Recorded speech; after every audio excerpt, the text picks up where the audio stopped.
ಮಿಕ್ಕಿರೋ ದೋಸೆ ಹಿಟ್ಟಲ್ಲಿ ಹೇಗೆ ಪಿಜ್ಜಾ ಮಾಡೋದು ನೋಡೋಣ ಬನ್ನಿ. ಸಿಂಪಲ್ ಆ್ಯಂಡ್ ಈಸಿ ರೆಸಿಪಿ ಇದು. ಒಂದು ಸ್ವಲ್ಪ ಈರುಳ್ಳಿ, ಟೊಮೊಟೊ ಹಣ್ಣು, ಮಶ್ರೂಮು, ಪನ್ನೀರು, ಕ್ಯಾಪ್ಸಿಕಮ್ಮು ಎಲ್ಲನೂ ಸಣ್ಣದಾಗಿ ಕಟ್ ಮಾಡ್ಕೊಂಡು ಅದನ್ನು ಒಂದು ಸ್ವಲ್ಪ ಎಣ್ಣೆ ಹಾಕ್ಕೊಂಡು ಫ್ರೈ ಮಾಡ್ಕೋಬೇಕು. ಅದಕ್ಕೆ ಒಂದು ಸ್ವಲ್ಪ ಉಪ್ಪು, ಖಾರದ ಪುಡಿ, ಚಿಕನ್ ಮಸಾಲ, ಗರಂ ಮಸಾಲ ಎಲ್ಲನೂ ಹಾಕಿ ಫ್ರೈ ಮಾಡ್ಕೋಬೇಕು. ನಂತರ ಅದೇ ಬಾಣಲಿಲಿ ನಾನು ಪನ್ನೀರನ್ನ ಹುರ್ಕೋತಾ ಇದ್ದೀನಿ. ಪನ್ನೀರನ್ನ ಸ್ವಲ್ಪ ಡೀಪ್ ಫ್ರೈ ಮಾಡ್ಕೊಂಡು ಹಾಕ್ಕೊಂಡ್ರೆ ತುಂಬ ಚೆನ್ನಾಗಿರುತ್ತೆ.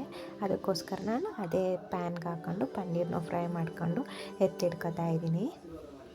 ತುಂಬ ಜಾಸ್ತಿ ಏನು ಫ್ರೈ ಮಾಡೋ ಅವಶ್ಯಕತೆ ಇಲ್ಲ. ಸ್ವಲ್ಪ ಮೀಡಿಯಮಾಗಿ ಒಂದು ಸ್ವಲ್ಪ ಸಾಫ್ಟ್ ಆಗೋ ತನಕ ಫ್ರೈ ಮಾಡ್ಕೊಂಡ್ರೆ ಸಾಕು.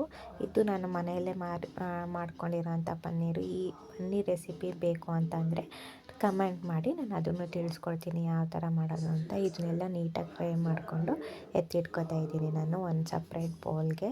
ನಂತರ ಏನು ದೋಸೆ ಹಿಟ್ಟಿರುತ್ತೆ ಅದನ್ನು ನೀಟಾಗಿ ತಿಕ್ಕಾಗಿ ಗಟ್ಟಿ ಮಿಕ್ಸ್ಚರ್, ಸ್ವಲ್ಪ ರವೆ ಬೇಕಾದರೂ ಹಾಕ್ಕೋಬೋದು ನೀವು ಎಕ್ಸ್ಟ್ರಾ.